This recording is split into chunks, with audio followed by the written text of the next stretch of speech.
I didn't see a problem with it at all. It was like, they're not bothering me. Okay, so they're advertising to me, but it's just advertisement. What's wrong with that? They're protecting my data while they collect everything they ever need to know about me to advertise to me. It's all very, very mutually beneficial. And I told myself that story right up until it was like LastPass or OnePass or one of those password manager companies was like, hey, just letting you know, we're going to ransom all your passwords to you for $1 a month.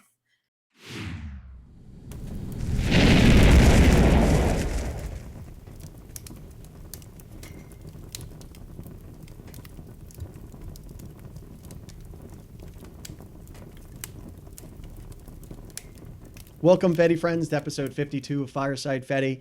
I'm your host, Ozoned. Fireside Fedi is a show about folks within the Fediverse. If you are seeing this, you are a part of the Fediverse. My guest today is Kit. Kit has an incredible list of skills. She's a ref for her local roller derby, system software. One moment. It's actually they. They. Thank you. Okay. They. I apologize. I usually ask beforehand, and I forgot. It's all good. They are ref for their local roller derby. They're system software generalist, Owncast Newsletter creator, DJ, and much more. Kit, thank you so much for joining me. How would you like to be addressed? I think we already covered that, but Kit's fine, and they them. But I'm glad to know that my presentation skills are doing so well that you defaulted that way. So yeah, and that's the thing is normally I do try to be very mindful about that. It's one of those I appreciate being open with me about it, that you feel safe to stand up and say that. If I make a mistake again, please let me know.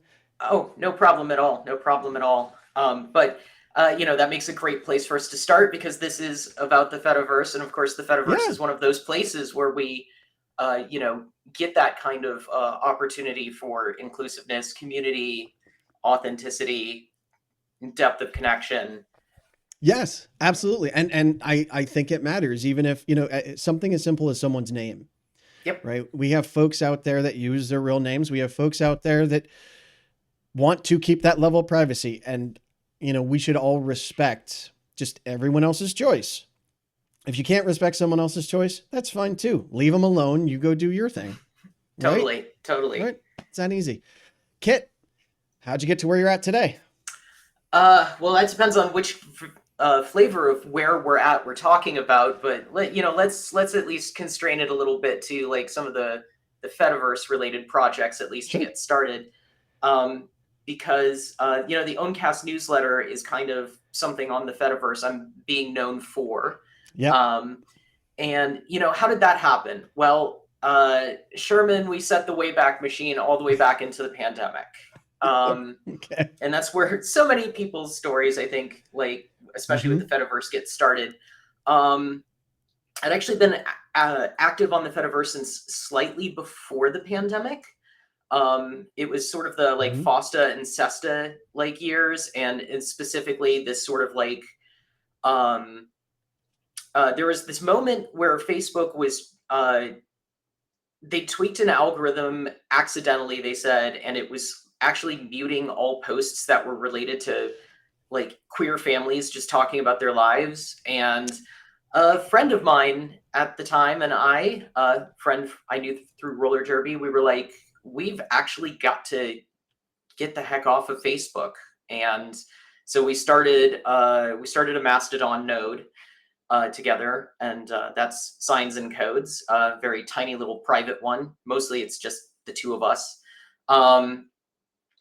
But I got started there, and then shortly after we got that teed up, pandemic struck, and I picked up my pandemic hobby, as everybody did, and mine was learning to DJ. Incidentally, I will totally give this as I get no promotional considerations for this whatsoever. But any of you out there wanting to become the best like bedroom DJ you can, there is this absolutely wonderful YouTube channel and online course. It's quite inexpensive. It's called Club Ready DJ School, And the guy who does it is this delightful Australian guy who is like, he's like the Bob Ross of DJing. Like, Oh, he's that just sounds like, awesome. he's like, right, no mistakes, only happy accidents. Like he really, he really is good at getting you to understand that, like, yeah, go out there, mess up, try things, like, Right. but here's how to get started. So anyway, I went Yeah. through the coursework on that. I started practicing a lot. And there's only so long you can, Well, play for your cats and your partners before you're like, I need to actually have an audience.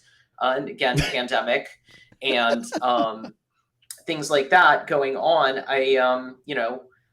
Thought the best way to start would be to stream, or because it would at least get me on like a work schedule where it was like, if I'm streaming X number of times a month, then I will play X number of hours a month, and that will get me the practice time I need. yeah. Um, so I started out that way, and we had in the past we'd noodled around with Twitch and stuff like that. But I've been around the block when it comes to capitalist social media, and I've realized very quickly that this was even before Cory Doctorow was formalizing intuitionification. I was just like, there is an 80-20 distribution at play. Like 20% of the content creators on Twitch are getting 80% of the audience. Yep. And that's by design. It's not Yeah. some sort of natural democratic virality. That's a stickiness that's built into the system. Yep. And occasionally, with the big guy putting the thumb on the scales because they want to push, a sports thing or something like that. So I was like, I'm only gonna get like 5 people tuning in tops. That's the nature of the beast. I'm not gonna get like Twitch famous or something like that. So, if that's the way it's gonna be, why am I even doing it over there? Like, I should be getting myself some extra skills. Let's see how hard it is to stream myself. And that caused me to stumble onto Owncast, like circa, I don't know, 2020, 2021-ish. And I set up my own self-host on that and played around with it. And at some point, started to fall into some of the bigger music shows at the time. There was one called Junction.tv that was pretty big. And, so I was having a final time with it, playing to like the handful of people who would drop by. And I really liked it. And I really like Owncast as an ecosystem, but I felt like it honestly suffers from a problem that even Twitch has, which is like, it's very, very difficult for me to like look at the streamers of the world and be like, yes, this fits my schedule. Like, I am going to make time to tune into this show, and it's because there's kind of just like, there's a discoverability problem. It haunts Twitch and YouTube and all of those just as much. But in a place where there's no algorithm to even put the thumb on the scales of like 10% of the people, you can't even battle for the discovery power of the algorithm. So like, I was like, there's a lot I can't do for Owncast. I am not a back-end developer. I'm not a web front-ends developer. Those are the two biggest things that they need in terms of developer power. But one thing I can do is start trying to publish something like a TV guide for the Fediverse. And I've never really hit that goal of actually like TV guide with a schedule, but at least, periodically I'm able to put out something that's like, hey, here's this streamer who's actually online a whole lot that you should probably know about. Let's feature them. Let's talk about the projects that are out there.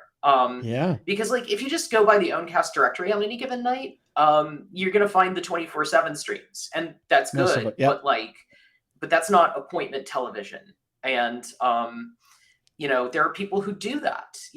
There are, there's a lot of people like the Gravitons project out there, or, like Junction, when Junction was on the air, or Operation Puppet with the co-making streams. Like, he's awesome. Knowing about those things, knowing them like when they're on is like part of getting into their community. So this is like at least one way to create a global scope where we can feature somebody occasionally and like try to make the rest of the Fediverse see it, and maybe leave Mhm. behind an archive for some search results. So that's how that project got started. And then the irony of it is that as writing the newsletter started to become more regular, I also, as the pandemic lifted, I started actually getting gigs because I had developed as a DJ. And so now I have like at Nice. least 2 regular nights each month that I play out, and frequently more, which means Yeah. I've stopped streaming. Well, and I mean, I think it's interesting the way you say it, because you you know, there's so many people. You tried and you just took on so many new things all at once. And it seems like you weren't afraid to do it. It's just like, okay, let's see what happens. Let's see where it lands, right? And I just had a guest on Evo Terra who said something similar. It's, you just get started. Yeah. If there's something you're interested in, just get started. You're going to make mistakes. Guess what? That's how you learn. You Yeah. cannot learn if you do not get started. Yeah, it's absolutely true. And like getting started and sort of remaining motivated and optimistic to the journey, but also like being realistic about what Yeah. the targets along the road will be, means a lot, right? Yeah. I did a lot of role playing games, tabletop role playing games during the pandemic as well. Lots of times to sit around with partners and live Yeah. stream to 3 people on Twitch. Like that's also how I realized that like your typical Twitch audience is like the 3 people personally. Is I did Right. plenty of like actual play streams where it would be just the families of the players tuning in. Um, but I started like doing a lot of like, as they call it, game mastering or storytelling in those, and Mm-hmm. like there was a phenomenon they talked about called Matt Mercer syndrome, which is basically you watch this elite tier like Dungeons and Dragons guy, Matt Mercer, telling Yeah. stories, and he's got everything planned out and like 500 pages of lore, and Mm-hmm. he's a voice actor, so he can do the voice of every NPC just the way he wants. And you know it creates this idea that if you're going to get into it, you have to be like that. And there's another like top tier storyteller. He's actually one of the World of Darkness guys, Jason Carl, and I watched his show one time and just had an exchange with him at one point on Twitter where I said, like thank you for like inspiring me to get started. It's through Yeah. you, and especially your backstage admissions of every time an episode went off the rails, that I realized like I'm never gonna have the perfect game session. What I'm Yeah. gonna have is like a mess, but it's gonna be my beautiful mess. And he's like, yes, go make a beautiful mess. And Yeah. yeah, And that's just that's what I would say to anyone. It's like, go make a beautiful mess. just have fun with it, right? I mean, especially Yeah. something like tabletop gaming. As I've told so many people, back before I had kids in the before times, my wife and I, every month we would host our friends for a game night, and then Yeah. usually every month one of them would host. So like we were literally gaming, 3 out of 4 weekends a month. And when we would invite new people, they were like, well, I don't know any of the board games. It's like, okay, hold on. 2 things. One, none of us know any of the board games. That's part of the fun. We all learn together. And two, the board games are an excuse for us to be social. Yeah. It breaks down those walls of awkwardness when you meet new people, because you can focus on the game, learning the game together, and just being silly and having fun. Yeah, And totally. I can the whole point of discoverability on Twitch and then just having fun, and it's only going to be for you and your friends anymore. Like, you might as well bring them to your house instead of going, to the middle of Walmart, essentially, and Yeah. and putting everyone through that. Like, Twitch does what it does well, but it is horribly optimized. You still have ads, like all of this stuff that I don't really want to put, unless my friends know of Twitch, right? Like, there's no Right. point in having someone have to go through all of that. And I love that. And you are, as you said with Facebook, right? You learn from Facebook that you kind of need to bring your community to a place that you can kind of run, you can control, you can protect each other, not having to worry about that. And who knows, maybe Twitch will or will not go down that path. It kind of seems like they will. Uh, so why not build it out yourself? Yeah, exactly. Like, this is the era of like the re-siloing of social media. Yep. Like, I mean, even people who are staying within the world of like, centralized, for capitals benefit platforms Mm-hmm. are tending to leave the I love that how you called it going to Walmart, because it's actually how I describe both Twitter and Facebook is a parking lot full of people shouting at each other. Yeah. um, and that's not a normal pattern for people to socialize in. Yep. Mm-hmm. um, like if you look at how you make a physical space for people to socialize in, you don't just make a giant empty field and deposit the Right. people there where they can hear each other's conversations. Like, that's Yeah. build a park that way and see how well it goes, right? um, and so like even people who are staying within centralized capitalist platforms are tending to leave it's been my observation they're tending to leave flat field places like Twitter for Discord communities, which Yes. are small individual siloed places with more curation about who comes and who goes. Right. Which, in my opinion, is actually kind of a good thing because it gives Twitter less power. I don't like the fact that everyone's moving to siloed platforms inside of a siloed platform, right? That no one can get in, except through their gatekeepers. I would like to see things like Discord more open, like going back to forums, but it is what it is. Hmm. Um, but it's interesting because I was just having this conversation with the Media Revolution folks this morning about we have called things like Twitter and Facebook social media, and maybe at one time they were social media.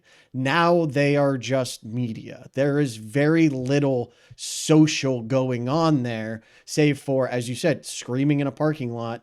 I'm getting my message out and then I'm walking away. And yes, there are other people that will shout back at me, but most likely I'm not going to have an active conversation. Yeah. That is a form of social.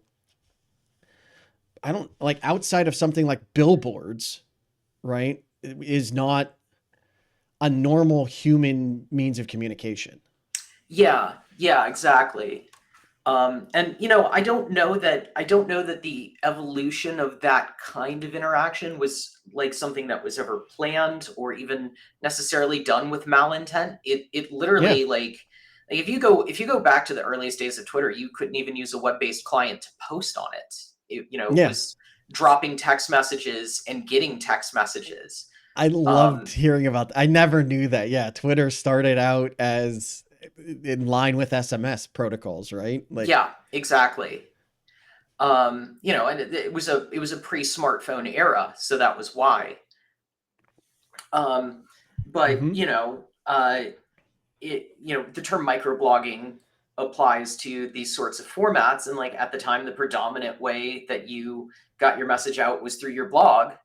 And so it was basically a way of having a bunch of micro blogs that all interacted with each other. And the result was just putting things in this flat field. And then unfortunately, there was money to be had in picking winners and losers in those Yep. conversations. Yep. Do you Um, yeah, go ahead. do you feel that your communities, the folks that you know, are more inclined for something like the Fediverse, or are they still happy, slightly consuming Twitter or existing in Discord? It's really interesting because in real life, uh, with the exception of the people I have met through the Fediverse, Sure. which Yeah. shout out to if you're not following him on Mastodon already, a guy named Andrew Roach. He runs, among other things, a streaming service called New LJ TV. He actually lives in sort of a semi-rural mountain town just to the north of where I do. Um, I think it's AJ Roach 42. AJ Roach I think 42. is he on Retro Social or something like that? Oh yeah, yeah, yeah, yeah. Um, But Yeah. like he's a in real life acquaintance. But I met him through the Fediverse. But accepting those people, it's actually been really difficult having anybody from my sort of in real life social circle get on Yeah. the Fediverse. Some of it is just the network effect of, Hmm. for them, they do not have like the rest of people there want to have the rest of their social network already there. Yep. Otherwise, it's just another damn like app. Yeah. Um, and that slows it down a lot. Just that sort of de facto like Right. friction. A lot of people weren't like me, where it was like I got on the Fediverse and then realized I liked the 8 people that I'd never met on the Fediverse way more than Yeah. like a Anyone bunch on of Twitter? yeah. And so like basically what happened was just like I stopped paying attention, and then I eventually just deleted my accounts because like I also just realized how completely toxic the discourse was, even when it was communities I was supposed to be aligned with. Hmm. Um, so, but most people aren't like me. They just want a way to share a picture with their real life friends. They're Right. going to be where their real life friends are and where Hmm. there's an easy app to do it.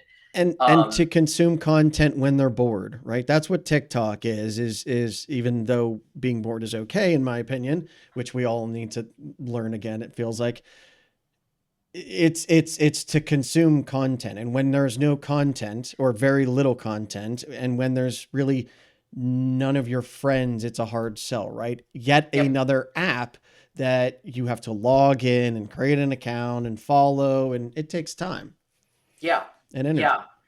And the handful who do have like the gumption for that, um, there's a reasonable subset of them who just don't find the proposition as compelling as you might think, Yeah. because what they see is still like a network of fiefdoms with potentially petty dictators at the top of them, and they don't like that either.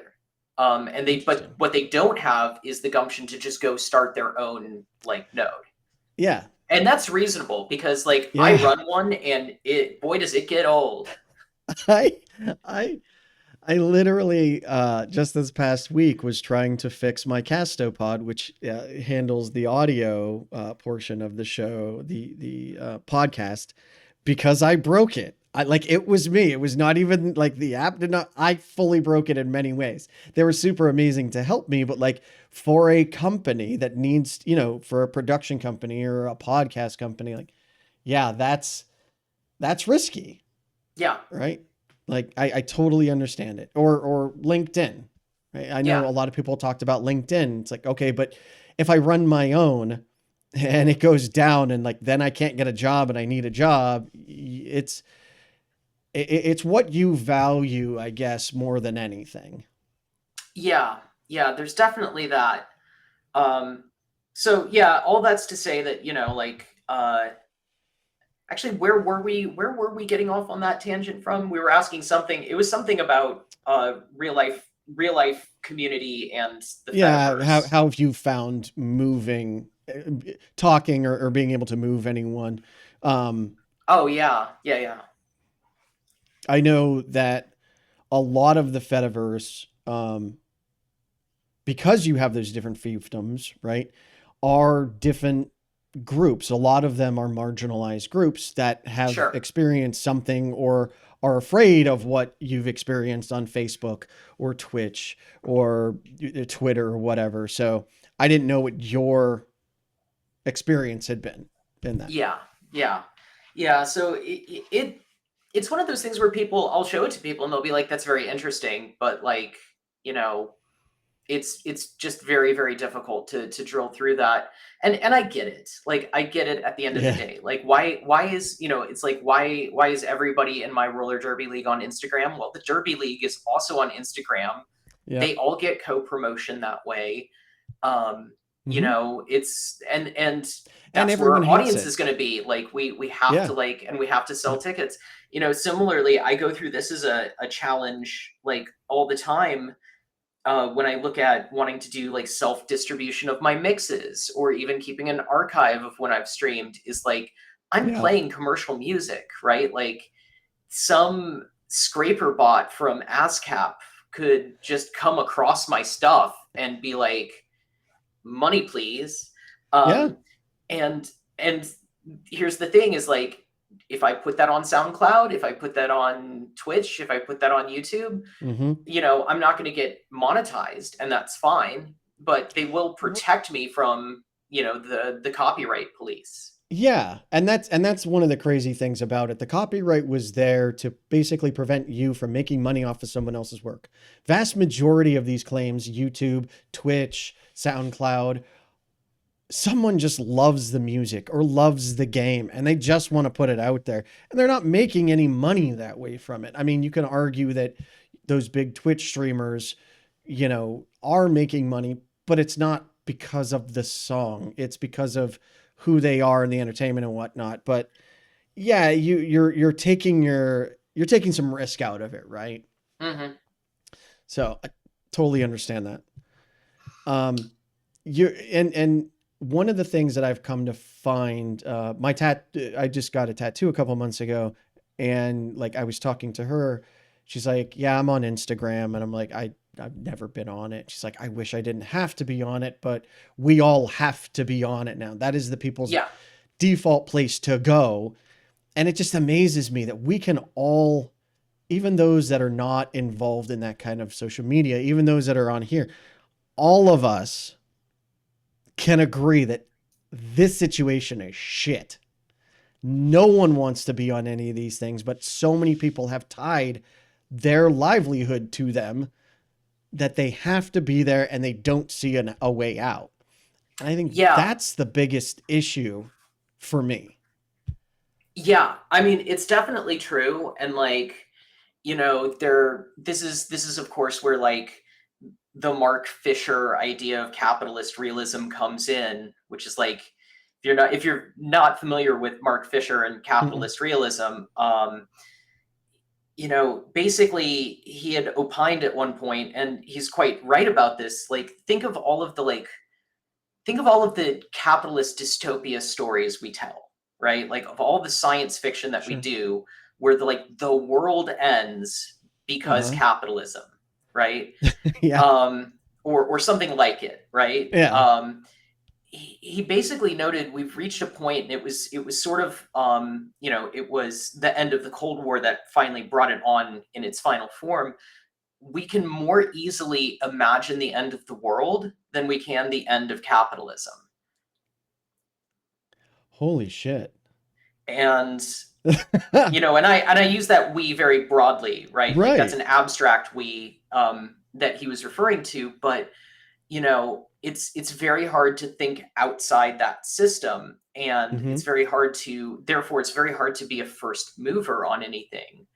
um, because it's like, yeah, okay, so a bunch of us all can transfer over to, say the Fediverse or something like that, but it's like, but how are we going to get ours when we get there? We still got to eat. And like, Right. Yep. Yep. case in point of me, again, like I don't keep a personal Instagram, but as a DJ who, occasionally gets paid for the show, Mm-hmm. um, you know, the first question I will be asked by a new fan is, "What's your Instagram?"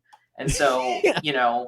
I still keep a very small one that is like purely for professional purposes, that I access through a VPN and privacy mode, and never a Yeah. mobile app. And like the one time that I needed the like Android app to get something done, I actually went and got Waydroid and basically ran Instagram in an emulator so that like I could preserve Yeah. privacy. Yeah. um I I'll love it. go to those lengths because, unfortunately, like these forces just drag you like right back in every Yeah. time. No, so I went to All Things Open a couple weeks ago. It's a open source conference here in Raleigh, North Carolina, because Red Hat is here. And every single booth that I walked up to talk to people about, are they aware of it? What do they do, et cetera, et cetera. The number one thing that people said is reach out to me on LinkedIn. Yep. I don't have a LinkedIn. Do you have an email? Oh, well, yeah, I can give you my email. And I started to realize after 6, 7, 8, literally every single person there has a LinkedIn. And it's like, okay, I have to have a LinkedIn to be a part of, to spread this word, and that's fine. But it's like, again, how can we look at this and be like, yeah, this is okay. This is this is the only way that you can get a job is to go be on this platform, and that's horrifying. Yeah, it absolutely is. And it's easy to tell yourself it's not. Like I used to be a great fan of all the big platforms out there. I didn't see a problem with it at all. It was like they're not bothering me. Okay, so they're advertising to me, but it's just advertisement. What's wrong with that?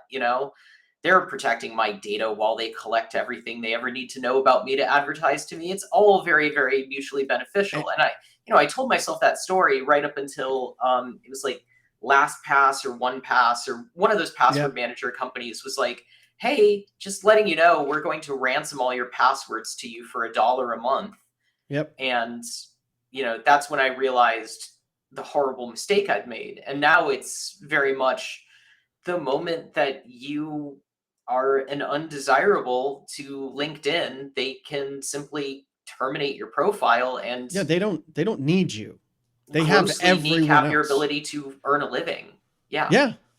And and that's one. I was never a fan of social media. I had a Facebook account back when Facebook was only for colleges, literally when I was in college, and I only had it begrudgingly because my friends kind of made me get it. And my entire thought the entire time was, you don't know who's back there.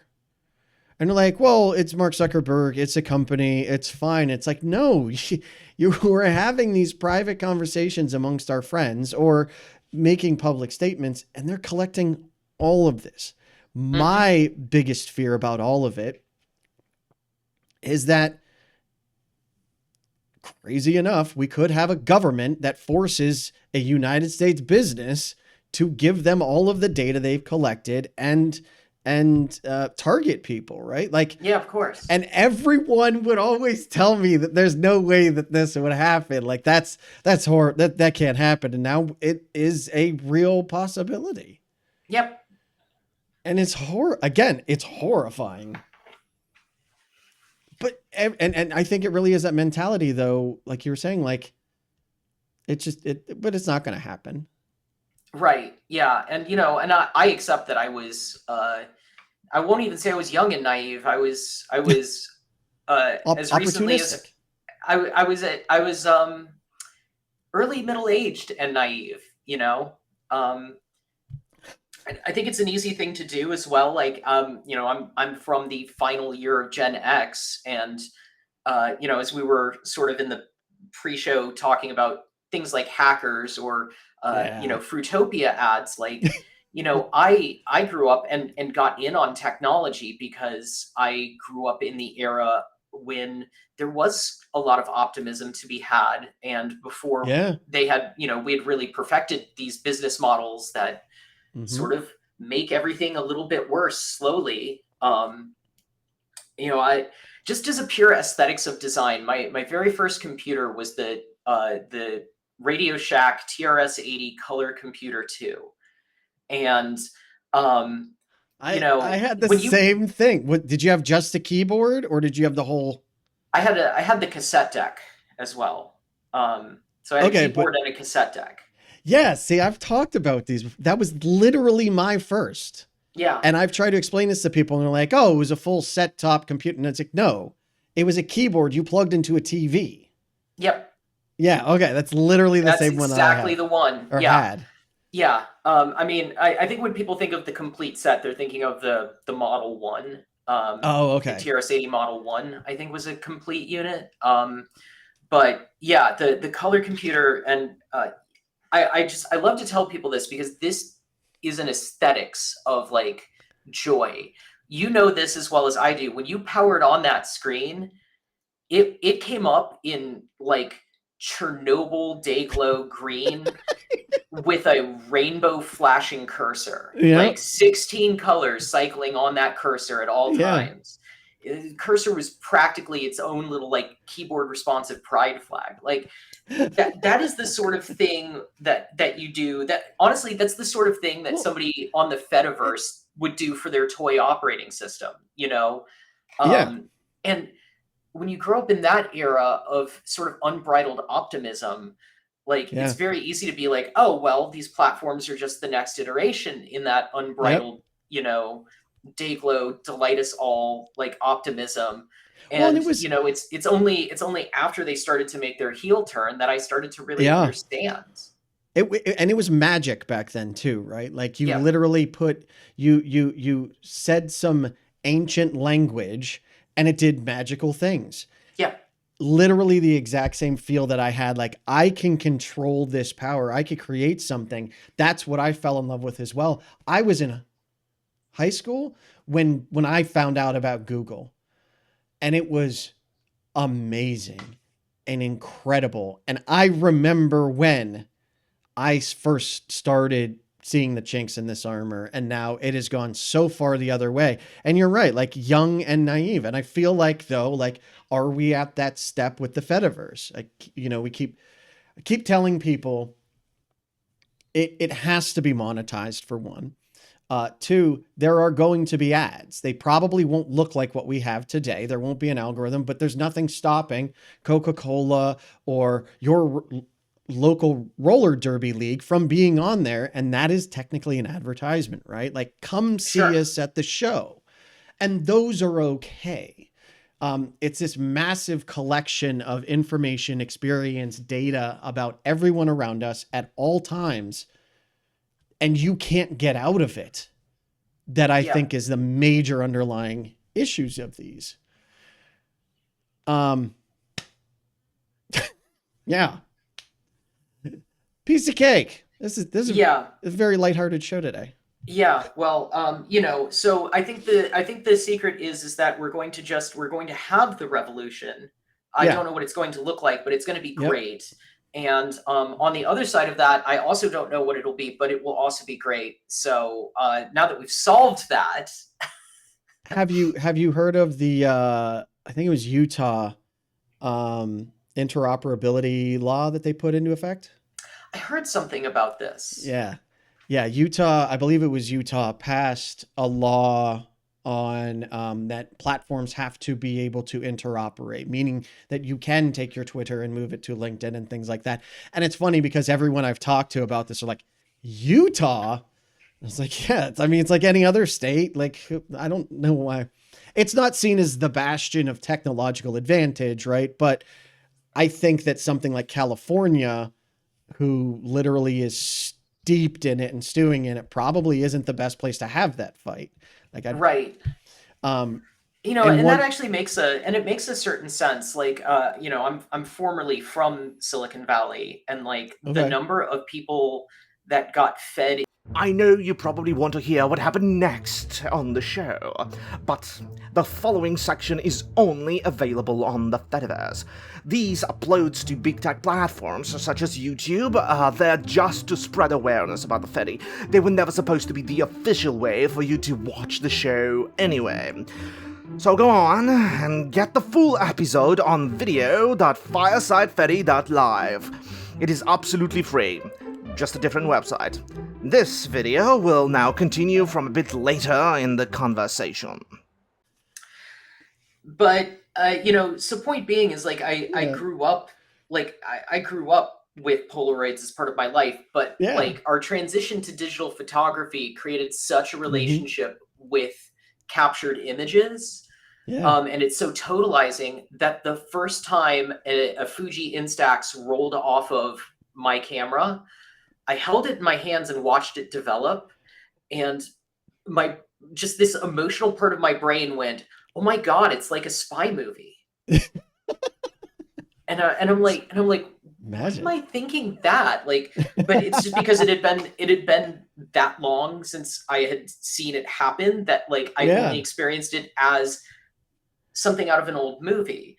Um, Yeah. what I've found, I never leave home without my Instax Mini now, because anywhere I go, if somebody's having like a happy moment, like we go up to LJ, we go to the winery there or something, and like there's a cute couple and they're trying to take a selfie.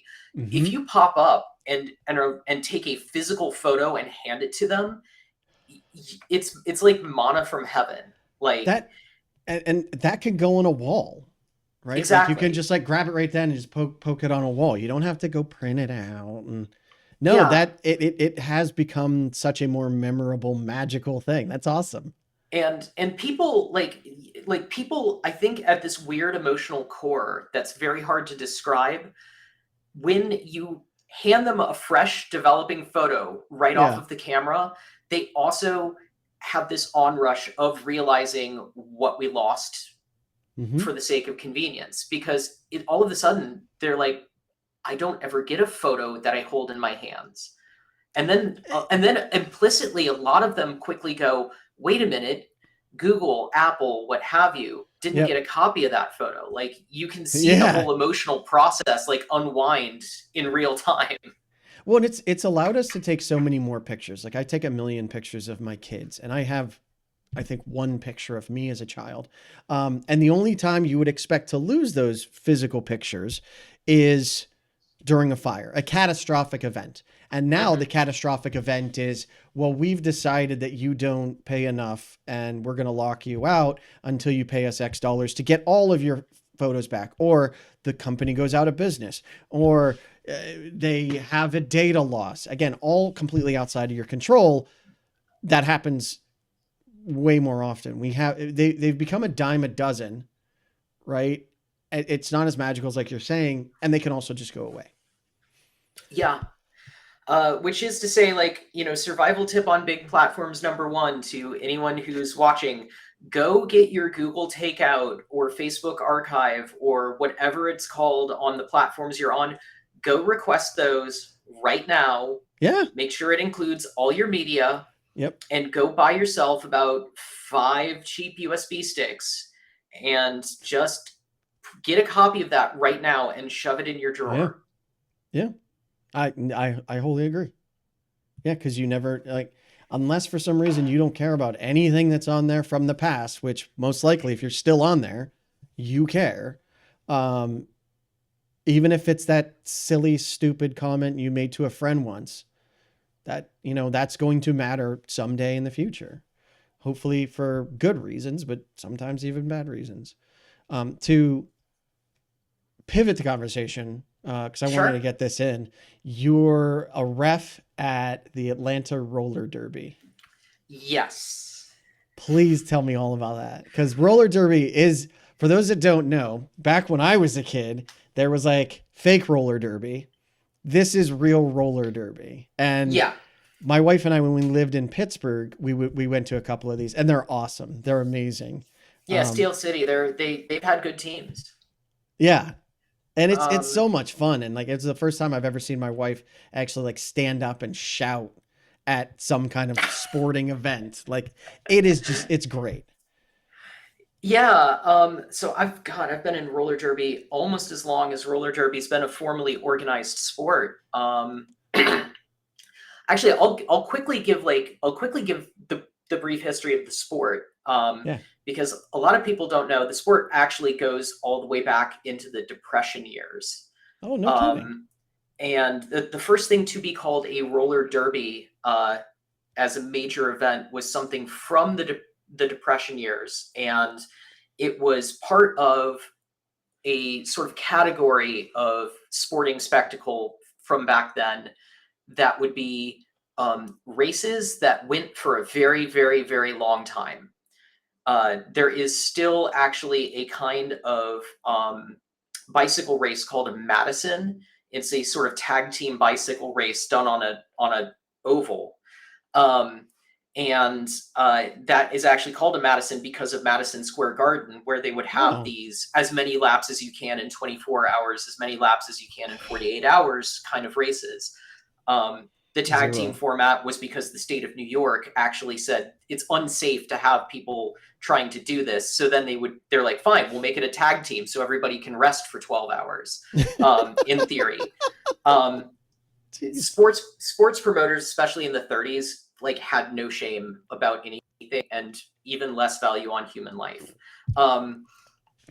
But one of those races was a roller skate race. And if memory serves, the goal was to do as many laps as would take you from New York to Los Angeles or something like that.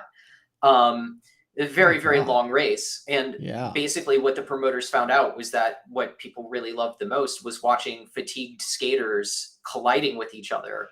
So they slowly started to develop but what if roller skate racing, but all collisions, like sport? And that quickly hybridized with professional wrestling, which was starting to have a big moment at the time and produced, as you called it, like it's a sports entertainment sort of thing. Right. Yeah. Super, super popular way up until the 70s. It was on television. Usually a UHF station would run like the local pro wrestling outfit and then the roller derby show, like back to back. That's awesome. And then it just, it just stopped being a thing. It stopped being the fad that it was.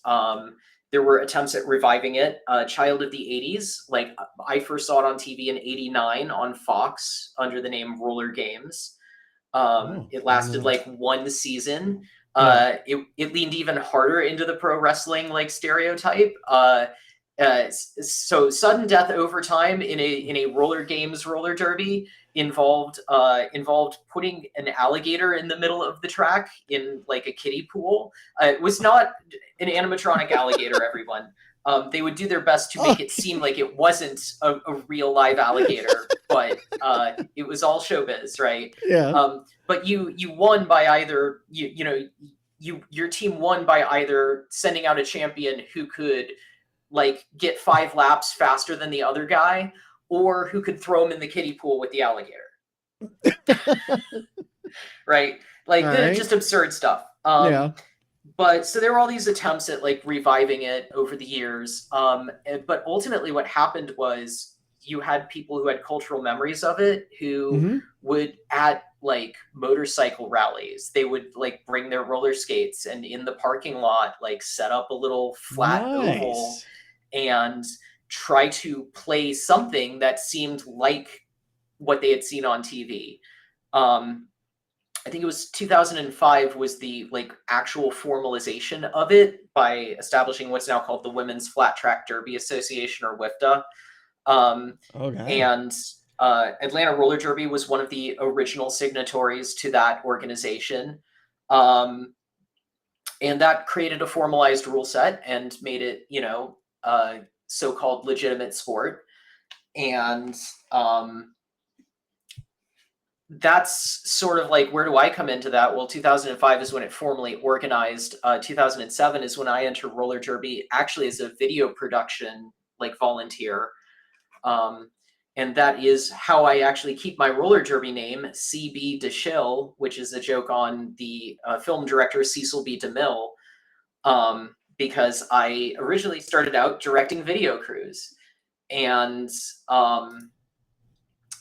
I did that for a very long time, and then at some point decided that I actually have a huge phobia of roller skating, believe it or not. Like, I liked watching others do it, but I was afraid to be on skates myself because I'd had some bad childhood like experiences.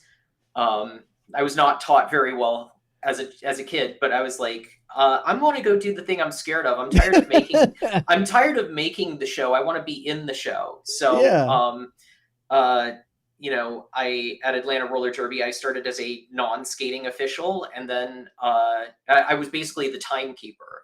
And then I went and joined their introductory skating program and learned to skate, and then started skating as a referee. And since the pandemic, I'm actually the co-head official of Atlanta Roller Derby. I share that with my 2 partners in crime, Braun F. Kennedy and officially Anna. And we manage the referees organization and staff the games and ref the games ourselves. Anna is also a player, and we have a sibling team, Terminus Roller Derby, which skates under the auspices of it's called the Men's Roller Derby Association, but no men's team is just men. It's a true open gender team, Oh, basically. nice. Okay. So cis men, cis women, people of all gender identities and expressions play on that team. Awesome. So yeah, it's roller derby is like actual community sport. That's the thing I like to tell people about it. Go wherever you are, there's a really good chance there is a roller derby league to be found within at least an hour's drive of you. And I should say at most an hour's drive of you. And it's real community sport. Even in the, I call the men's teams open gender. The women's teams are open gender except for cis men. So women and any marginalized gender identity are welcome in it. But go support your local team, because community sport is one of those ways of getting out of the house, touching grass, being in community, being around people, having someone to cheer for. If you're queer identified in any way, your team is going to be incredibly, incredibly queer. So you're doing a thing for your community by just being out and being a fan and holding up the sign that says, Twink 182, go, go, go. Yeah. That matters. And if there's one thing I can definitely say is there's themes from everything that we've gone through, going back to I think boredom is powerful and we should be bored more. I agree with that.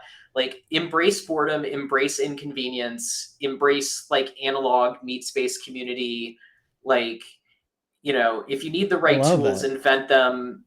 You will never be able to fight the great powers that want to take your joy from you, but you can at least carve out some pockets where that joy can live. And so I give a lot of my time to roller derby for that. As somebody who was actually terrified of being on their skates, my first night on skates with them, my goal was to just keep the skates on my feet despite the screaming in my head. Right. That was my goal. That's bravery. And as somebody who did that, I also turned around and started teaching that introductory class because I knew that there would be people coming in line behind me who were feeling the same way and who needed somebody to be don't worry, I was actually worse than you, and that's the thing. Everyone is always well, no, you're not worse than me because I'm terrible right now and you're not. It's no, but everyone starts somewhere. It's interesting you say this because when my wife and I were going to that, the roller derby, she at one point was maybe I'll join. And I was yes. She's but I don't know how to skate. It's you'll learn. It's okay. Just go try it. Actually, for anyone out there that hasn't seen roller derby, just find a local league and go check it out. It's so much fun. Yeah, and like I said, if you're living in the US or Europe, there's probably a club near you that you just don't even know about. It's the big cities and the metropolitan areas, but there are a lot of rural towns where there was at some point a skating rink built because social roller skating was a thing. And that building probably still exists. And there is probably a roller derby team that is practicing out of it that you don't even know about. If you're outside those places, guess what? Roller derby is actually probably still popular within certain circles wherever you live. We actually had an Atlanta skater, baller shot caller, who raised money at one point to fly to Indonesia to start roller derby clubs out there to teach classes. That's awesome. At one point, I don't know if they're still together, but at one point, Cairo, Egypt had the Kai rollers. For the right before the pandemic struck, I think it was the 5th best in the world was Dos por Cuatro out of Buenos Aires. So like Okay. there are not just teams, there are elite teams like Yeah. all over the world. There's one in your backyard. Go check them out. Yeah. And you genuinely will meet everyone from somebody who had never ever even thought of exercising, let alone playing a sport before, until they got into roller derby. You will there will be that person on the team, and right next to them will be an Olympic gold medalist. Yeah. And it's amazing to watch. Like there's actually a lot of nuance around it and learning the rules, and like there's a lot of strategy, and it's interesting because you, as you said, you enjoy that physical aspect of it, but when someone is actually hurt, you also see the camaraderie, not just from the team itself, but from the other team and from the crowd. Like Yeah. everyone really embraces the whole thing, and it's one of those things that it brings community. And even just going into a roller skating rink, if you're my age, you spent some time there in the 80s or 90s, and they still smell exactly like they used to. That is so true. So Atlanta, we don't practice in a roller skating rink. We actually have a warehouse, like a concrete floor Oh, okay. warehouse that we practice in. And when we hold our games, we hold them at the basketball like gym of a local college. So like I had Interesting. forgotten about the experience of being in roller rinks, Oh yeah. like until we It's went to, I visited like the neighboring city, Athens, Georgia, where they do yeah. use a roller rink, and I walked in, and that mixture of like Mm-hmm. polyurethane as it off gases mixed with like pizza cheese Yeah. and stale popcorn butter that have like seeped into the carpeting. And the roller skating like funk that kind of comes out. Yeah. It has a very unique smell, like an 80s arcade has a unique Yeah. smell, right? Like and immediately again, our sight is so useful and our hearing is so good, but when you get a smell of something that you had when as a kid, like it just takes you right back. You're like, oh yeah, I remember that smell. It's interesting. Before we move on to the Yeah. quiz, someone Oh, in there's a our quiz. there is a quiz. Someone in our chat asked, when is MXKS coming back on the Fediverse again? So MXKS Mix Kiss, that's that's my DJ Mixed personality. kiss. Okay. And yeah, I have posted it on Mixkiss DJ's social. But I just haven't in a while. It's like sat as a stale tab, and I think the thing I'm looking for in like Mixkiss coming back either on Owncast or even just being more engaged on Mastodon really just boils down to I'm looking for a project to engage with. Like one of the big motivators for my streaming became Junction. Yeah. And Junction just doesn't do things like they used to. They've put out, I think, like one show since 2022 or something like that.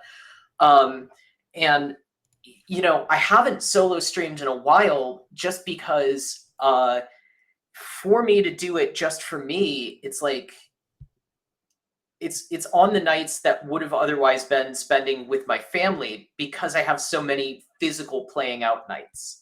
Um, that said, somebody asked when Mixkiss is coming back, so maybe Mixkiss needs to come back, Yeah. right? Like it has been a hot minute. I actually need to actually just get the Owncast node working again because DreamHost changed where my S3 API buckets are and stuff like that. So I have to get the server back up. This actually gets to something we talked about like in the sort of like pre-conversation is like there's a lot of prep time that goes into a stream. Yeah. Yeah. Yeah. I just this morning I spent about 2 hours getting this ready. So yeah. But yeah, maybe Mixkiss is due to make a return is what I'm hearing in there. It's like, hey, you Awesome. forgot your roots. So maybe I need to just get it set up and get it out there in the near future. Not this weekend for sure. I have a wedding I have to be at all day on Sunday, or Saturday. But yeah, well, I'll get that soon. It'd be Awesome. nice to do again. Yeah. Excellent. All right. Well, there you go. Now for the real reason I asked Kit here. is to give them the opportunity to win a prize of a lifetime. Oh. Our prize today is a Japanese tea set for cats. Thought about a trip to Ibiza, but I couldn't find a flight and room within our budget of $0. So there you go. You ready? Well, that's all right. I just got back from there myself, so. Oh, nice. You ready for a quiz? Sure. Let's try it. Favorite movie and why is it Spaceballs? Favorite movie and why is it Spaceballs? Well, so I think the first answer is Spaceballs, and the second answer is because it's an endlessly quotable movie. Yeah. Like Spaceballs to me is sort of the pinnacle of the Mel Brooksian farce, Yes. and like it's kind. Like it, there's this "you can't make Blazing Saddles anymore" remark. I don't even mean that. It's just like the Mel Brooksian Jewish humor farce is like from a certain like generational time and place. Yeah. And we just don't do it that way anymore. But it sits there perfectly set up. And for anyone who's a dork, it is the like entry point into Mel Brooks because it's a Star Wars spoof, right? Yeah. Like, I'm not joking. When I was in middle school, like to pass the time at recess, a friend of mine and I would simply walk laps around the running track and try to recite all of Spaceballs from memory. I used to know every single line of Spaceballs. Literally, I once quoted the entire movie. My cousin and I were working a summer job, and I just started at the beginning, and I quoted. And at the end, this being that I'm 5'9", and at the time I was like 120 pounds, and he is 6'5", and like 275, 300 football player, stands over top of me as soon as I'm done and says, "If you ever do that again, I will beat your ass." And I said, "Okay, you could have stopped me in the middle, but sure." But like, yes, it is. Every line is so quotable. There's a second one coming out. I keep hearing these rumors about it. Mel Brooks announced it, I think on Blue Sky, and then everyone kind of mentioned me because every single quiz I open with this. And they have shown pictures of readings. They got the cast and they're sitting there doing readings. So I am nervous. Did they commit to it being Spaceballs 3, The Search for Spaceballs 2? Because that was the last working title I'd heard. That would be amazing. I hope so. Because that's, again, as you said, it sets the tone perfectly, right? Like it is, I don't know if you know the game Goat Simulator. It's a stupid game. You're a goat and you run around and do stupid things. And then the sequel is Goat Simulator 3. And everyone's like, well, where's 2? And it's like, but that is the joke. Right. There doesn't need to be a 2. That would be amazing. I hope that is. I don't know if they've announced the title yet or not, but yeah, cautiously optimistic. So excited to hear that though. All right. Good answer for your first question. Okay. Next question is X's or O's? Ooh. I'm going to go with X's on that one. Okay. Why? Well, they don't get used in a lot of words. I'm paraphrasing from Mitch Hedberg on this. But they the late great Mitch Hedberg.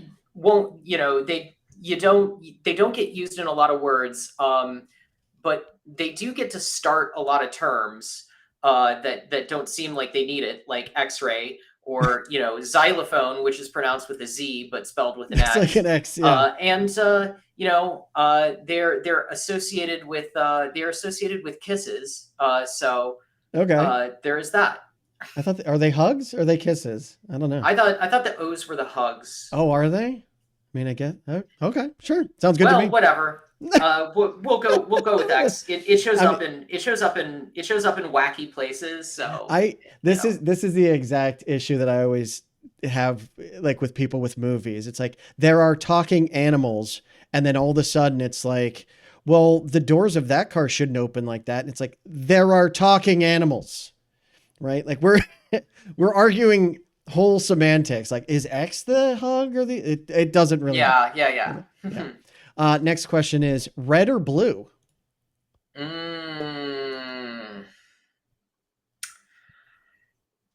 So I'm gonna just go with blue on this one. Okay. It's the color I am much more likely to be seen wearing than red.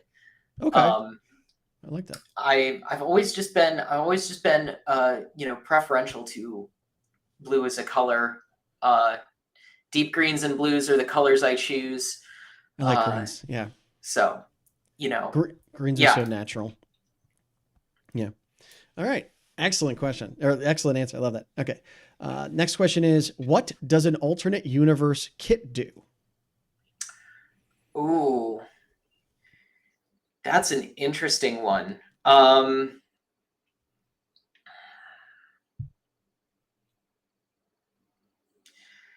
There was probably an alternate universe kit that went to film school. Oh, interesting. And is probably not directing, but might be a director of photography. Okay. Okay. Interesting. That's like the dorkiest of the directing roles to be in. You're sitting around painting with light and arguing about lenses constantly. So that sounds a lot like my vibe. All right. Well, I have an alternate universe phone. It takes different shapes every week. This week it took the shape of two bow ding balls that I might or might not have gotten from a Spencer Gifts in the late 90s. And I reached out to an alternate universe kit. Alternate universe kit is a roller derby DJ. Originally, I thought that meant that alternate universe kit played music at the roller derby, but they actually have their DJ equipment on skates and they DJ while roller derbying. So I would love to see that. That's rather fascinating. It's achievable. Like they do make controllers that are just about the size of like a hand. So nice. All right. Awesome. Next question is Pac-Man or Miss Pac-Man? So Miss Pac-Man, largely because they tweaked the mechanics on it. Yep. They tweaked the game speed. The cinematics are way better. It's all around better. It's a slight bump up in it. It's fundamentally the same game, but just more so. But it's like if Pac-Man was the proof of concept, Miss Pac-Man kind of just brings it all together. It's that extra little polish for me. Yeah. Okay. I will definitely say I have not played a Pac game that actually tops it. When I was a kid, if I was at an arcade or, again, in the 80s, the arcade might just be your gas station. Yeah. Because they would have 2 or 3 games in the back there. If you found a baby Pac-Man, you knew you were in the honey hole because that is a hybrid video game pinball. I don't think I've ever played that one. You could once per life escape down the bottom of the maze and a pinball would eject out onto a physical pinball field and you would play pinball. And like, if you played it well enough, you could get the ball back up into the TV and it would become a Pac-Man again. AR. That's awesome. Augmented reality. I love that. Yeah, it was wacky. I played some monstrosity when 3D was coming out where Pac-Man, they tried to take him 3-dimensional and like you could jump over ghosts. Yeah. And then it was like, this is pointless because I could just jump over the wall and I can jump over ghosts. Like there's no, yeah. Yeah, totally. I've played that and I am not a fan. Just give me Ms. Pac-Man. It was I've not even Super Pac-Man. I've never even figured out the mechanics of Super Pac-Man, to be totally honest. No. Anyway. And then they did a whole side scroller, like, yeah, Pac-Man's gone a lot of different places. Good for Pac-Man and Miss Pac-Man. All right. Last question, as usual, will be sent to Kit telepathically. I'll send it to you and then take your time. It's always a very difficult question. And then let me know your answer. You ready? Here it comes. Okay, there's your telepathic question. And let me know your answer whenever you're ready. At 3:00 except on alternating Sundays. Interesting. Wow. It always surprises me every time someone answers the different questions because I was not expecting that. Awesome. Well, congratulations. You got every answer, either correct or Yay. incorrect. Good job. Thank you. Unfortunately, we got the Japanese tea set for cats, and I was having my cat test it, and like any other cat, she just smacked it off, and it broke into a million pieces on the floor. So, Of course. I Well, apologize. that's all right. I will definitely say the knowledge that I won here is a greater joy than even Carl Castle's voice on my home answering machine. Wow. Okay, so first off, I love Wait, Don't Tell Me. Carl Castle's amazing. He'll leave the light on for you. And that wasn't thank you. That was amazing. I love that end. I can't even end it anymore. Thank you all for coming and listening. Everyone, have a great day. Yep. Bye.